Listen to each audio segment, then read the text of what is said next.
దేవునికి సమస్తమైన ఘనత మహిమ ప్రభావం కలుగును గాక. ఆ విశ్వాసమైన నామన అద్భుతమైన నామన మీ అందరూ కూడా శుభాలు తెలియజేస్తూ ఉంటున్నాం. ఈ సమయంలో మనము దేవుని యొక్క వాక్యాన్ని ధ్యానం చేద్దాం. ఫిలిప్పీయులకు రాసినటువంటి పత్రిక 3వ అధ్యాయము 13వ వచనం 14వ వచనం. ఫిలిప్పీయులకు రాసిన పత్రిక 3వ అధ్యాయము 13వ వచనం 14వ వచనం.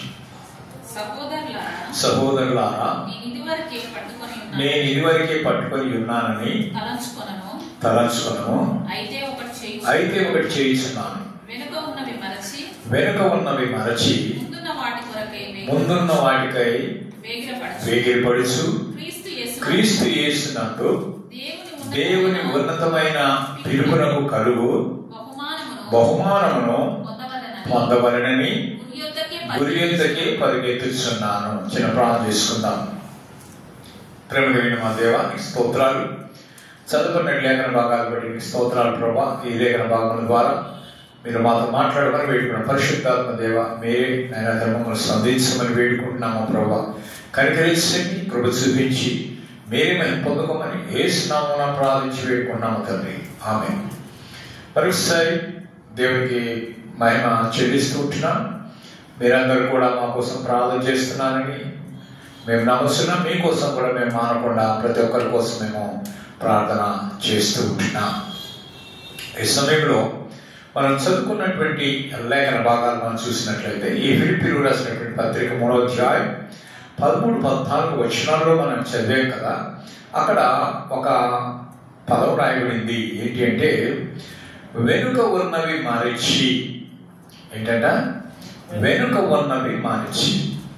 ఈరోజు మనము వెనుక ఉన్న వాటిని మరచిపోయి ముందున్న వాటి కోసమై మనము ఎదురు చూసేవారిగా, వేగిరపడేవారిగా, తొందరపడేవారిగా మనం ఉండాలని దేవుని వాక్యం సెలవిస్తుంది. వెనుకున్న వాటిని మరచి. వెనుకున్న ఏంటి అవి ముందు తెలుసుకోవాలి. వెనుకున్న ఏమి మర్చిపోవాలి అనేది మనం తెలుసుకోవాలి. మన జీవితంలో, మన జీవిత ప్రయాణంలో మనం ఎన్నెన్నో ఎదుర్కొని ఉంటాం. కొన్ని అవమానాలు కావచ్చు, కొన్ని అపనిందలు కావచ్చు, కొన్ని అప్రిషియేషన్స్ కావచ్చు, మెప్పుదల కావచ్చు, ఎన్నెన్నో ఉంటాయి. కొన్ని సాధించి ఉండవచ్చు, కొన్ని సాధించకపోయి ఉండవచ్చు, కొన్ని విజయం సాధించవచ్చు, కొన్ని ఓడిపోయి ఉండవచ్చు. ఏవి ఏమైనప్పటికీ కూడా మరి వాటిలన్నింటినీ మరచిపోయి జరిగినాయి కాబట్టి జరిగిన వాటినన్నింటినీ మరచిపోయి క్రొత్త జీవితాన్ని, క్రొత్త ఆలోచన, క్రొత్త తలంపులు కలిగినటువంటి వారంగా మనం జీవించేవాళ్ళకి ప్రయత్నం చేయాలి. జీవితం అనేది ఒక పరుగు పందెం. ఈ పరుగు పందెంలో మనం విజయం సాధించాలి అంటే వెనకున్నాయని కూడా ఏం చేయాలా? మరచిపోవాలి. మర్చిపోయి ఏం చేయాలి? సతికిల పడి కూర్చోమని చెప్పలే, ఒకటి కూర్చోమనిలే. ఏమంటున్నాడు? ముందున్న వాటి కొరకు పరిగెత్తే వారంగా ఉండాలి. సరే, మనం ఏం మర్చిపోవాలి అని అంటే నేను ఒక 5 విషయాలు మీ ముందు పెట్టాలని ఆశపడుతున్నాను. మొదటిగా ఏంటి అంటే మన గత పాపములను మర్చిపోవాలి. మనము గతంలో చేసినవి, ఇంతకుముందు చేసినవి, ఆ పాపాలన్నీ కూడా మర్చిపోవాలి. మర్చిపోవాలంటే ఒప్పుకోకూడదని కాదు, ఒప్పుకొని క్షమాపణ పొంది వాటిని విడిచిపెట్టి ఇంకెక్కడికి వాటిని మరి చేయకుండా ఉండాలి. వాటిని మర్చిపోవాలి. చూడండి, బైబిల్ గ్రంథం ఏం చెప్తుంది? సామెతల గ్రంథం 28వ అధ్యాయము 13వ వచనం. సామెతల గ్రంథం 28వ అధ్యాయము 13వ వచనం.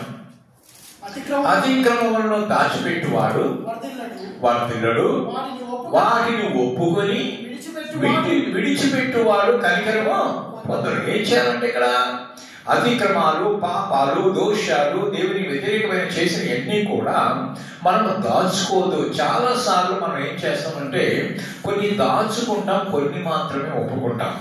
డాక్టర్ దగ్గరికి పోయినప్పుడు అన్నీ చెప్పాం, కొన్ని దాచుకుంటాం, కొన్ని చెప్తాం. లాయర్ దగ్గరికి పోయినప్పుడు కూడా కొన్ని దాచుకుంటాం, కొన్ని చెప్పం. నీవు లాయర్ దగ్గరికి పోయినప్పుడు దాచుకొని చెప్పి కొన్ని చెప్తే అది న్యాయం జరగదు. డాక్టర్ దగ్గరికి పోయినప్పుడు నీకున్నటువంటి లోపాలు, అనారోగ్యతలు, బలహీనతలు ఏమున్నాయి అవన్నీ కూడా చెప్పుకుంటే సరైన ట్రీట్మెంట్. సగం చెప్పి సగం చెప్పకపోతే సరైన ట్రీట్మెంట్ దొరకదు కదా. అలాగే నువ్వు పూర్తిగా క్షమాపణ పొందాలి అంటే దేవుని దగ్గర నువ్వు ఏం చేయాలి? ఏది కూడా దాచిపెట్టకుండా ప్రతి ఒక్కటి కూడా దేవుని సన్నిధిలో ఒప్పుకోవాలి. కేవలం ఒప్పుకోవటం కాదు, ప్రభా నేను పాపిని అంటే సరిపోదు. వాటిని ఏం చేయాలి? ఒప్పుకొని విడిచిపెట్టాలి. విడిచిపెట్టాలంటే ఇంకెప్పటికి కూడా దాన్ని చేయకూడదు. ఎప్పుడైతే నువ్వు ఒప్పుకొని విడిచిపెడతావో అప్పుడు దేవుని యొక్క కరుణను, కనికరము నీవు పొందుకుంటావు. మన పాపముల విషయమై మనం ఏం చేయాలి? పశ్చాత్తాపడాలి. అంతేకాకుండా వాటిని మర్చిపోవాలి. అయితే సాతానుడు ఏం చేస్తా అంటే సారిసారికి మన గతాన్ని జ్ఞాపకం చేస్తుంటాడు. నువ్వు అప్పుడు తాగుబోతావు కదా, నువ్వు దొంగవు కదా, నువ్వు మోసగాడివి కదా, నువ్వు అన్యాయస్తుడు కదా, నువ్వు ఫలాన్ని పాపం చేసావు కదా, ఫలాన్ని దోషం చేసావు కదా. ఇవన్నీ కూడా ఇంత చేసేటువంటి వాడు పెద్ద ఏదో భక్తి పరుల్లాగా ఇప్పుడు ప్రార్థన చేస్తున్న దేవుని అడుగుతానని సరసారి ఎత్తి ఎత్తి ఎత్తి ఇప్పుడు ఏం చేస్తాం? కథ తీసుకొని పొడిచినట్టుగా, పొడిసి తీసుకొని పొడిచినట్టుగా జ్ఞాపకం చేస్తున్నాడు. కనుక సాతాను గతంలో మనము చేసిన పాపాలని గుర్తు చేస్తూనే ఉంటాడు. కనుక పాప విషయంలో మనము పశ్చాత్తాపడి ఎప్పుడైతే ప్రభు వైపు తిరుగుతామో వాటినన్నింటినీ మనము ఏం చేయాలా? ఆయన జ్ఞాపకం చేసుకోవాలి. ఎందుకంటే నువ్వు దేవుడి సన్నిధిలో ఒప్పేసుకున్నావు, పశ్చాత్తాపడ్డావు, వదిలిపెట్టావు, దేవుడితో ఒప్పందం చేసుకున్నావు. ప్రభా మీద నుంచి నేను తప్పిదాలు పాపాలు చెయ్యను. దేవుడు అంటున్నాడు నేను మర్చిపోతాను అంటున్నాడు. మర్చిపోతే దేవుడు మనమే ససారి జ్ఞాపకం పెట్టుకున్నాం కదండి. మనం జ్ఞాపకం పెట్టుకోదు వాటిని. వాళ్ళ మంచి దేవుడే జ్ఞాపకం పెట్టుకున్నప్పుడు నువ్వెందుకు జ్ఞాపకం పెట్టుకోవాలా? దేవుడు అంటాడు నేను జ్ఞాపకం చేసుకోను అంటాడు. అవునా కదా? చూద్దాం, చూడండి. యెషయా గ్రంథం 43వ అధ్యాయం 25వ వచనం. యెషయా గ్రంథం 43వ అధ్యాయము 25వ వచనం. నేను నేనే నా చిత్తానుసారముగా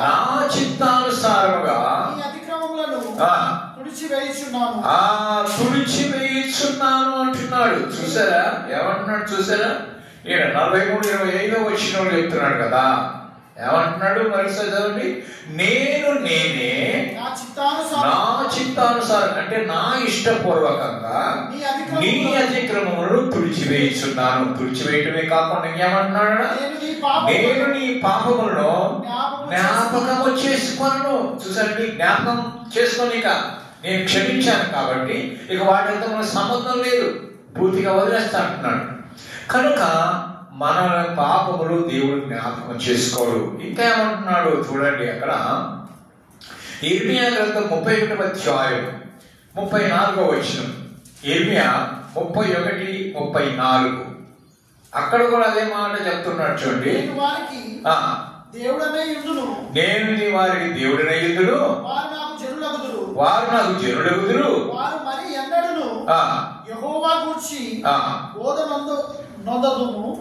అని తమ పొరుగువారిని కానీ తన సహోదరులు కానీ ఉపదేశం చేయు. నేను వారి దోషములను క్షమించి వారి పాపములను ఇక నిన్నడును జ్ఞాపకం. చూసారండి, అక్కడ యెషయా ప్రవక్త ద్వారా చెప్పాడు, ఇక్కడ ఇర్మియా ప్రవక్త ద్వారా కూడా చెప్తున్నాడు. అంటే 2 సార్లు మనకి జ్ఞాపకం చేస్తున్నాడంటే ఆయన యొక్క గొప్పతనము, ఆయన మంచితనము, ఆయన ప్రేమతత్వము మనకు తెలుస్తుంది. ఆయన క్షమాపణ కూడా మనకి తెలుస్తూ ఉంటుంది. అంతేకాదండి, మన పాపాలు ఎంత దూరం చేశాడో తెలుసా? 103వ కీర్తన 12వ వచనం.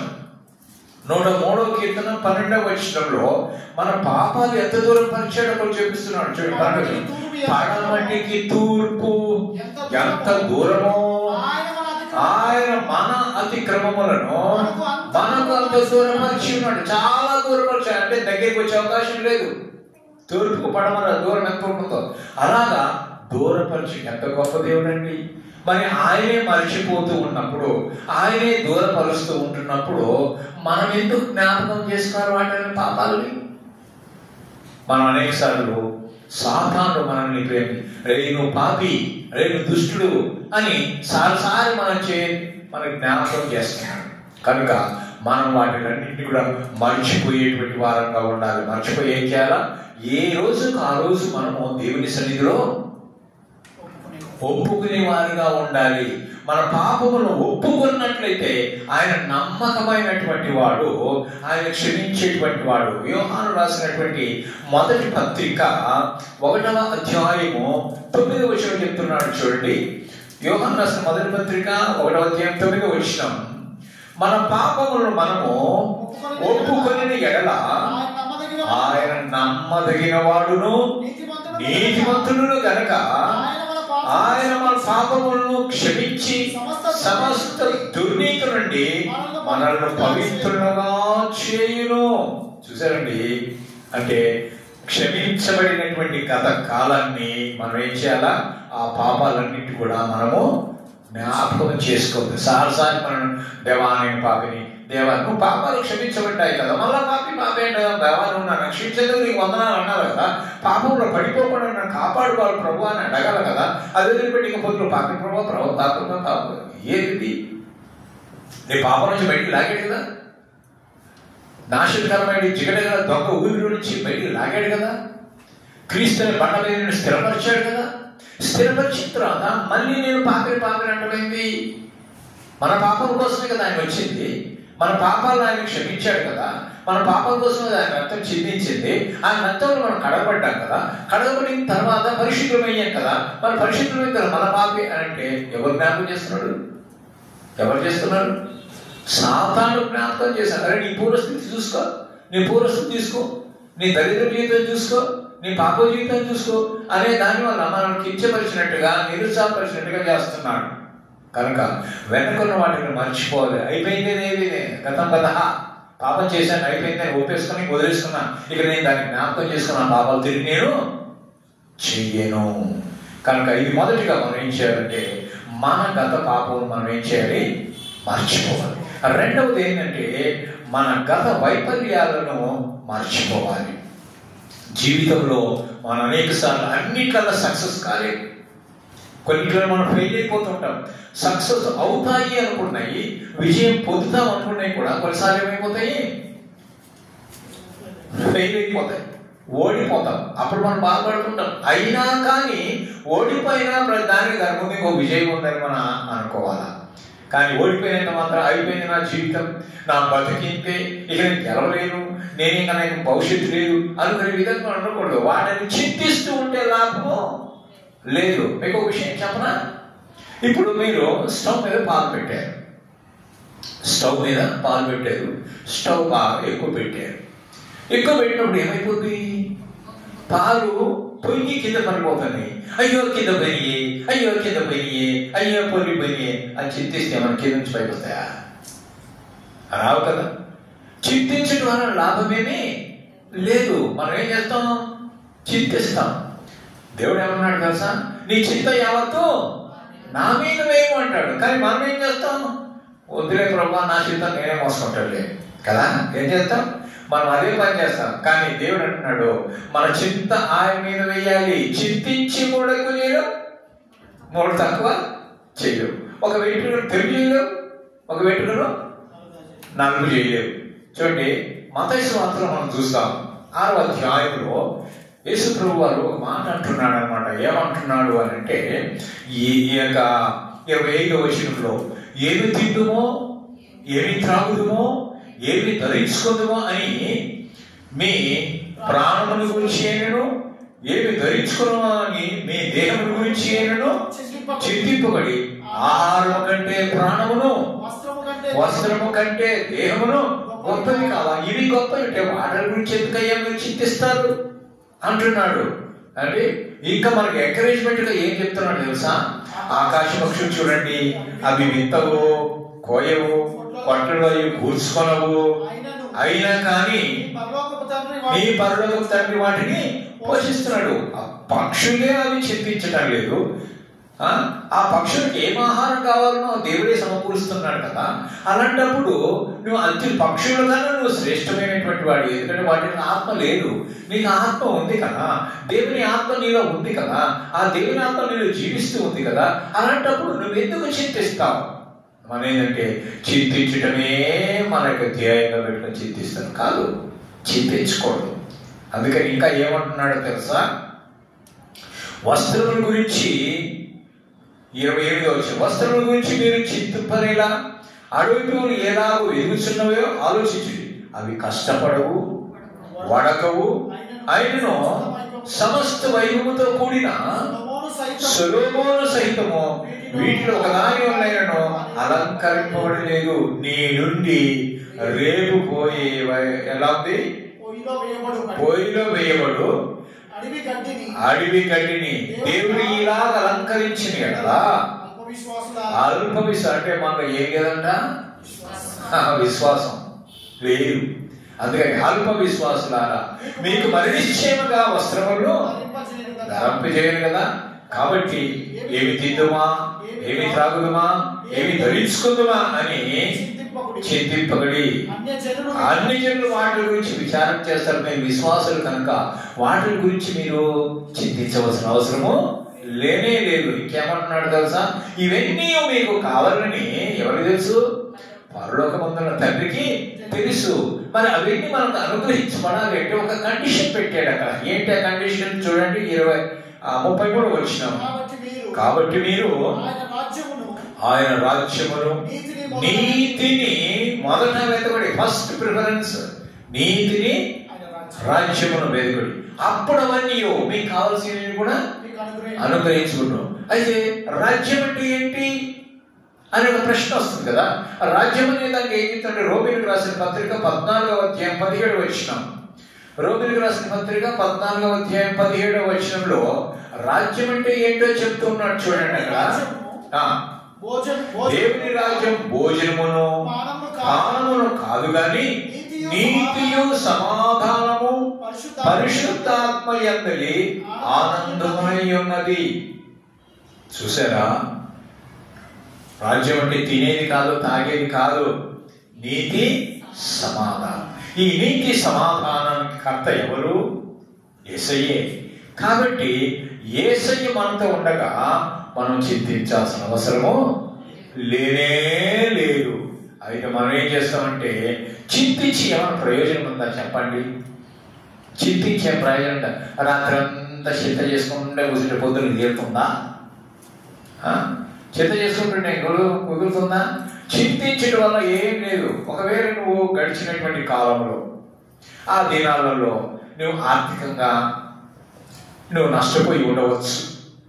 వాటిని నష్టపోయాను, నష్టం జరిగింది అని నువ్వు చింతిస్తూ ఉంటే నీకేమైనా లాభం వస్తుందా? ఏమీ లాభం లేదు కదా. అట్లా అని మనకు అనుభవాలు నడిచిపోయాము. వాటిని మర్చిపోకుండా అయ్యో పలానా నష్టం జరిగిందని మర్చిపోము. అంత సులభం కాదు మర్చిపోవడానికి, అవునా కదా? కానీ మర్చిపోవాలంటాడు. అది చింతించే తర్వాత నీ ఆరోగ్యం పాడవుతుంది కదా. అంతే కదా. నాకు ఇట్లా వచ్చింది, నాకు ఇట్ అయ్యింది అంటే అయ్యిందేది అయిపోయింది. కాబోయేదాన్ని చూడు, జరిగేదాని విషయం ఆలోచించేయి. జరిగిపోయిన దాని గురించి ఎందుకు ఆలోచన? నష్టం జరిగిన దాన్ని ఆలోచించుకుంటుంటే భవిష్యత్తులో నీకు శూన్యం. కాబట్టి దాన్ని మర్చిపోయి భవిష్యత్తులో నువ్వు ఏం చేయాలనో అదే నువ్వు చేయాలి. కనుక ఇక్కడ మనం చూస్తుంటున్నాం ఏంటి అంటే, మనము ఒకవేళ మన నష్టానికి కొంతమంది వ్యక్తులు కారణం కావచ్చు. కానీ వాళ్ళని చూసినప్పుడు మనకేమొస్తుంది? గుర్తొస్తుంది కదా. ఆడే కదా నన్ను నష్టం వచ్చింది, ఆడే కదా నాకు అన్యాయం చేసింది, ఆడే కదా నన్ను మోసం చేసింది అని రకరకాలుగా మనకి గుర్తొస్తూ ఉంటుంది. అటువంటి గుర్తొచ్చే సందర్భాలు కూడా మన జీవితాల్లో మనం ఎన్నో ఎదుర్కొని ఉంటాం కదా. అయితే అలా మనము అనుకుంటూ ఉంటే అప్పుడు మనలో ఉన్నట్టు సమాధానం ఏమైపోద్ది? కోల్పోతాం. కనుక మన సమాధానం కోల్పోకుండా ఉండాలి అంటే, నువ్వు ప్రశాంతంగా ఉండాలి అంటే, గతములో జరిగినటువంటి వైఫల్యాలన్నింటినీ కూడా నువ్వేం చేయాలి? జ్ఞాపకంలోనికి రాకుండా నువ్వు చూసుకోవాలి. ఎంత కఠినమైనటువంటి పరిస్థితులు ఉన్నప్పటికీ కూడా వాటిని సహించి ఏం చేయాలా? నీవు ముందుకు సాగాలి. నీవు దేవుని మీద ఆధారపడి, నిన్ను ఆదరించే దేవుని మీద నీవు ఆధారపడి జీవిస్తున్నట్లయితే, క్రీస్తు ప్రేమను నీలో నింపుకున్నట్లయితే, ఆ దివ్యమైనటువంటి ప్రేమ నీ హృదయంలో శాంతి సమాధానాన్ని అనుగ్రహిస్తుంది. నీకు ఉన్నటువంటి చింతలన్నీ తొలగిస్తాయి. కనుక మనం ఏం చేయాలి?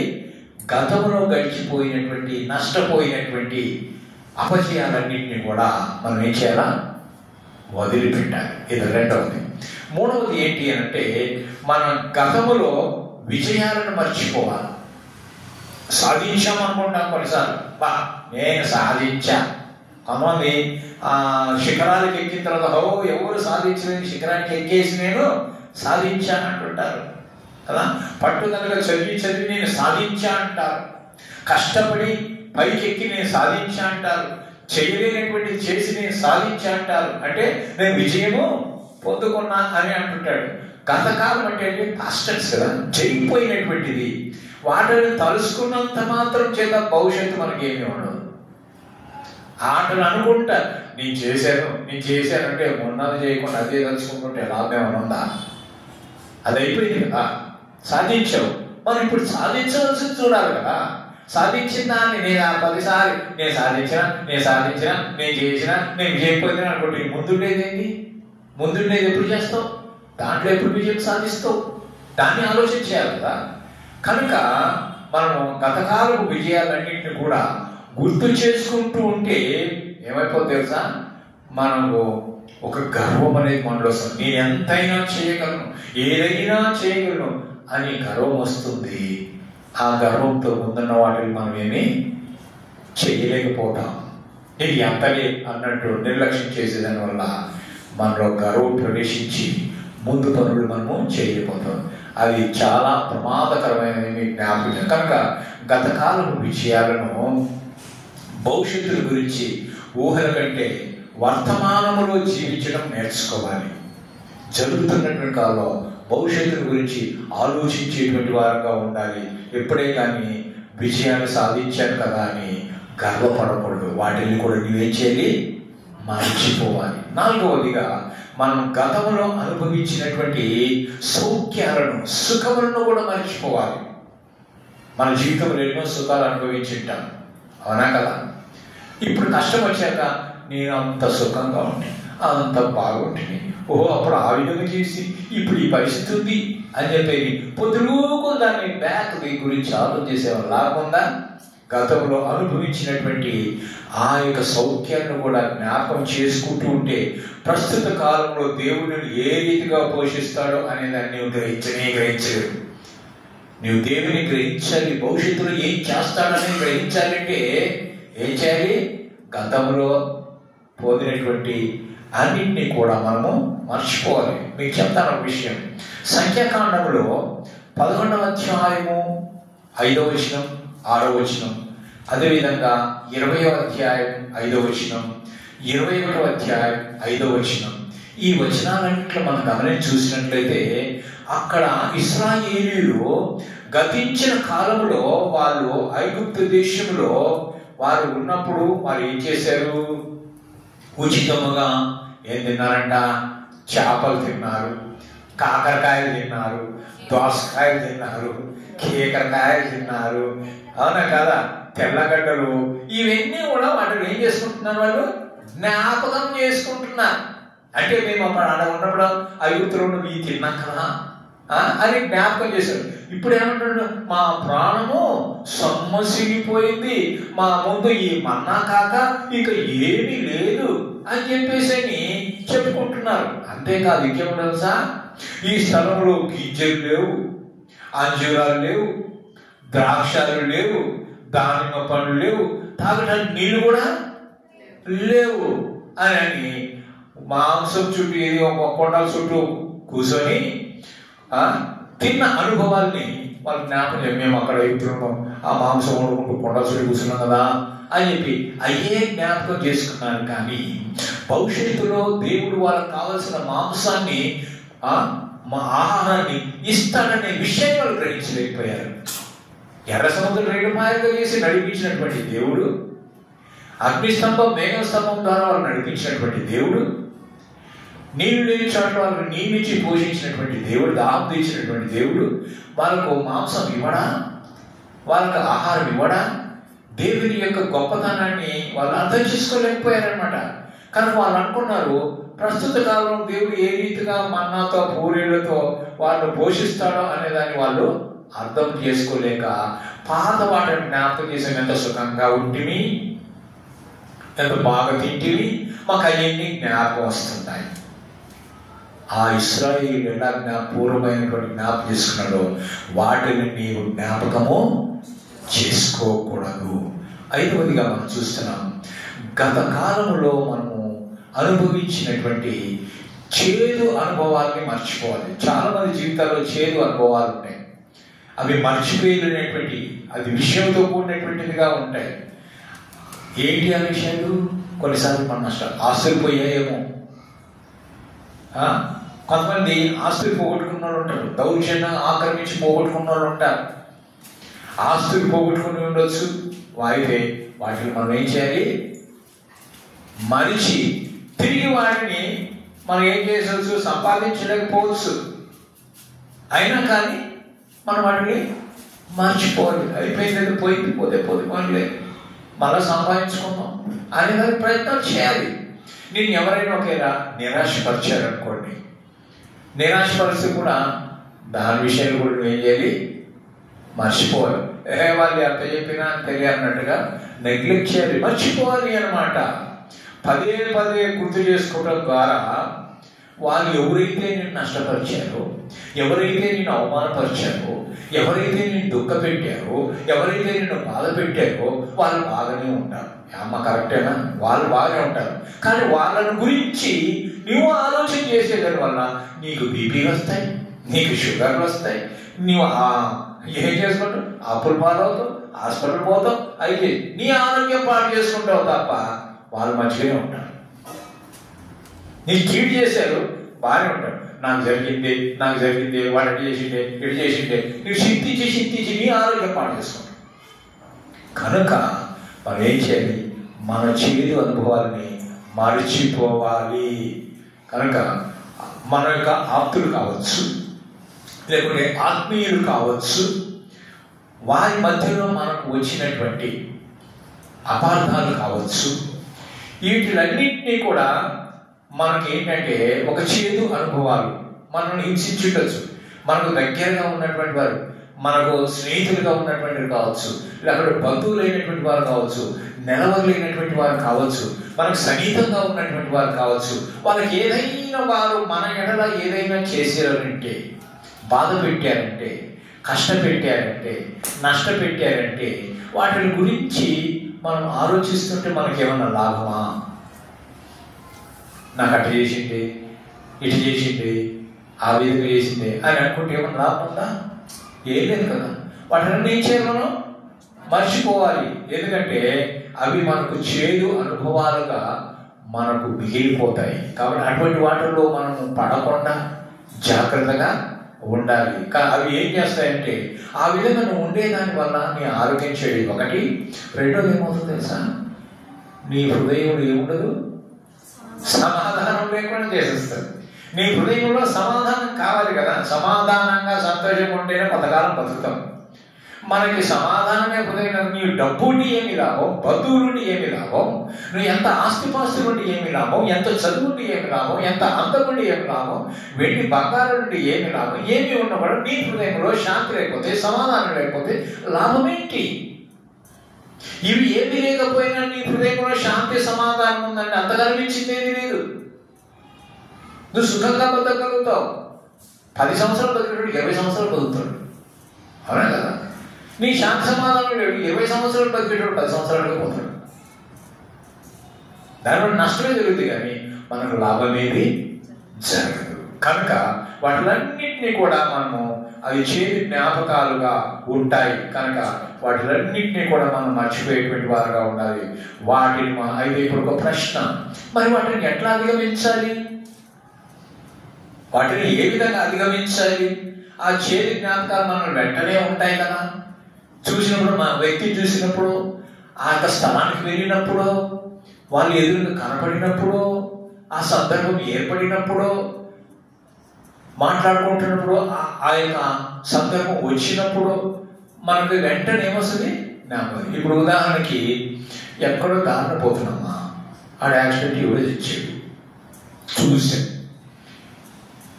మనం ఎక్కడ ఒకరోజు అనుకోని రీతిగా కొన్ని నెలలు అయిపోయిన తర్వాత, సంవత్సరాలు అయిపోయిన తర్వాత మనం అదే దారిని వస్తున్నాం, చీకటి పడింది, ఒంటరి వస్తున్నాం, వెంటనే ఏం గుర్తుకొస్తుంది? సత్యంగా గుర్తుకొస్తుంది. మరి అన్ని రోజులైంది కదా కదా, అన్ని రోజులైంది, మళ్ళీ ఎందుకు గుర్తు వస్తుంది? అది గుర్తొచ్చేదాన్ని ఏమవుతుంది? సంతోషంగా అనుకుంటే అమ్మో అమ్మో అమ్మో దేవుడు కదా అన కదా. అది ఏంటది? చేదు అనుభవం. కనుక ఈ చేదు అనుభవాలు మిగిలిపోతాయి తప్ప ఇంకేమీ లేవు. కాబట్టి వాటిని ఏం చేయాలి మనము?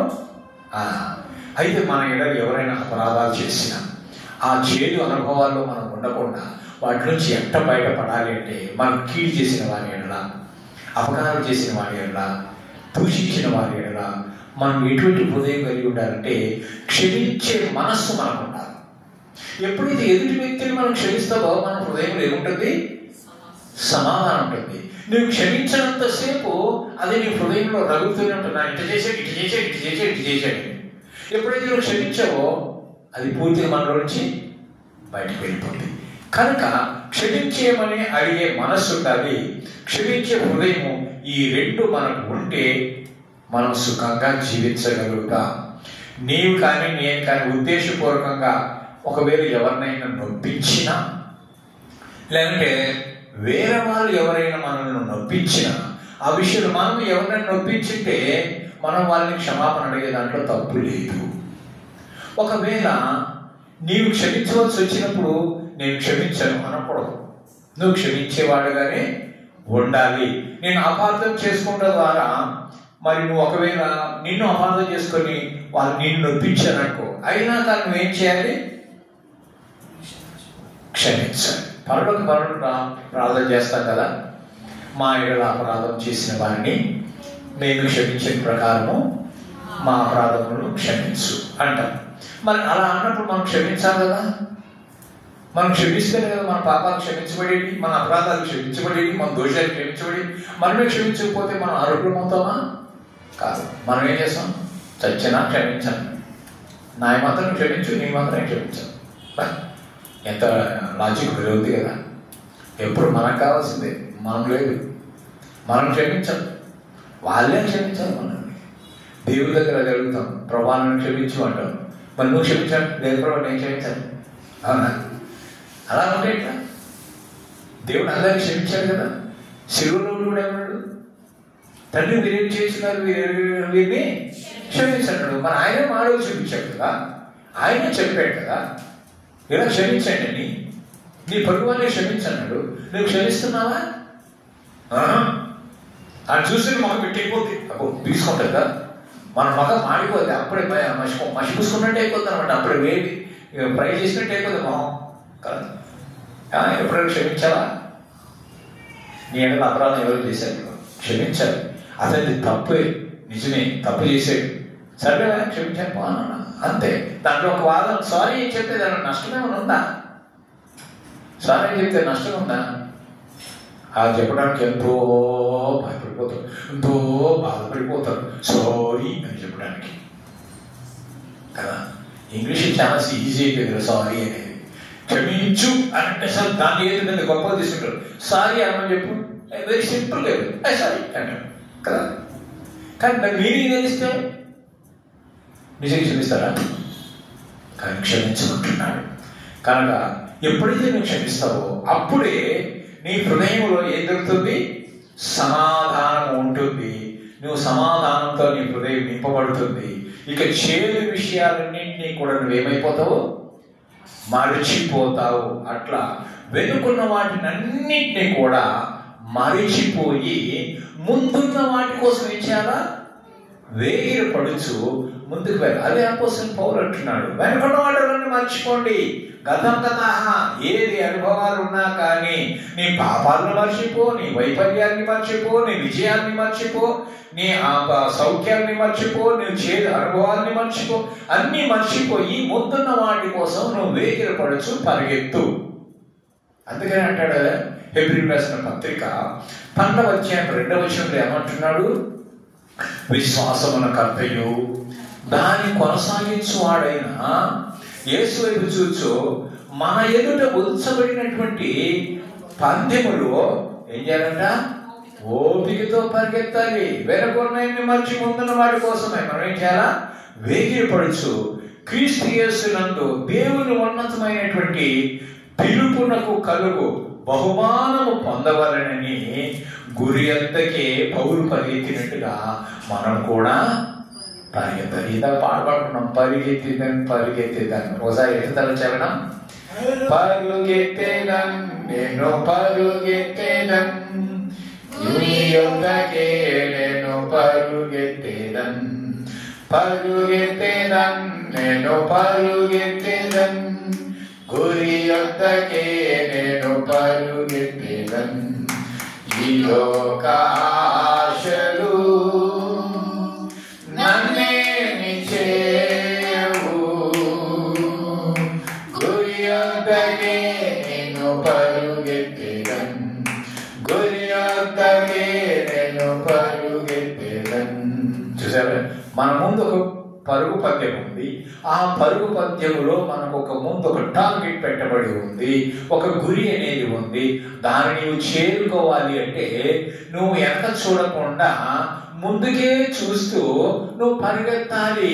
పక్కనోడు ఎలా పరిగెత్తుతున్నాడా, నీ వెనకలోడు ఎలా పరిగెత్తుతున్నాడా, నీ ముందోడు ఎలా పరిగెత్తున్నాడో ఆలోచన చేయొద్దు. ఇవన్నీ మర్చిపోయి నీ ముందున్నటువంటి టార్గెట్ అదే నీ దృష్టి పెట్టుకుని నువ్వు పరిగెత్తాలి. అలాగ నువ్వు పరిగెత్తితే నీ జీవితంలో నీ విజయాన్ని సాధించగలుగుతావు. అట్లా సాధించినట్లుగా దేవుని కృప మనకు తోడై ఉండును గాక. ఆ విధంగా ముందు సాగాలని మనమందరం కూడా దృక్పథము కలిగి, ఆశ కలిగి, దేవా వెనుకున్నటి వాటిని నేను మర్చిపోవడానికి నాకు సహాయం చేయండి. సారిసారికి సాతాను జ్ఞాపకం చేస్తుంటాడు పాతయ్యని కూడా. వాటిలన్నీ మరిచి వేగిరపడుచు ముందున్నటువంటి ఆ యొక్క గురి కోసం, నిన్ను చేరుకోవడం కోసం, పరలోకంలో ప్రవేశించడం కోసం, నీతో నేను సంతోషంగా యుగయుగములు జీవించడం కోసం నేను ఇష్టపడుతున్నాను. నా పరుగు పద్యంలో నా సహాయం చేయండి ప్రభువా అని పరిశుద్ధాత్మ దేవుని సహాయంతో నువ్వు ఎప్పుడైతే ముందుకు సాగుతావో you will win the race. నువ్వు ఆ యొక్క పరుగు పద్యంలో నువ్వు తప్పకుండా గెలుస్తావు. అట్టి కృప దేవుడు మనకందరిని అనుగ్రహించును గాక. ఆమేన్. ప్రార్థిస్తున్నాం. ప్రేమ కలిగిన మా దేవా, నీకు స్తోత్రాలు చెల్లిస్తూ ఉంటున్నాం. ఈ వాక్యం ద్వారా మీరు మాతో మాట్లాడినందుకు మీ స్తోత్రాలు. వెనుకున్న వాటిలన్నింటినీ మర్చిపోవాలని జ్ఞాపకం చేశారు. అవును ప్రభా, మా పాపమును మర్చిపోవాలని, వైఫల్యాన్ని మర్చిపోవాలని, విజయాల్ని మర్చిపోవాలని, మరి సౌఖ్యాలు మర్చిపోవాలని, చేదు అనుభవాలను మర్చిపోయి మేము నాయన ప్రభా క్షమించే హృదయం కలిగినటువంటి వారంగా, శుద్ధమైన హృదయం కలవంగా మా ముందున్నటువంటి పద్ధతి ప్రకారంలో మేము యేసు వైపు చూసి ముందుకు సాగడానికి మీ సహాయం చేసి మేము పొందమని యేసు నామమున ప్రార్థించి వేడుకుంటున్నాము తండ్రి. ఆమేన్. ఆమేన్.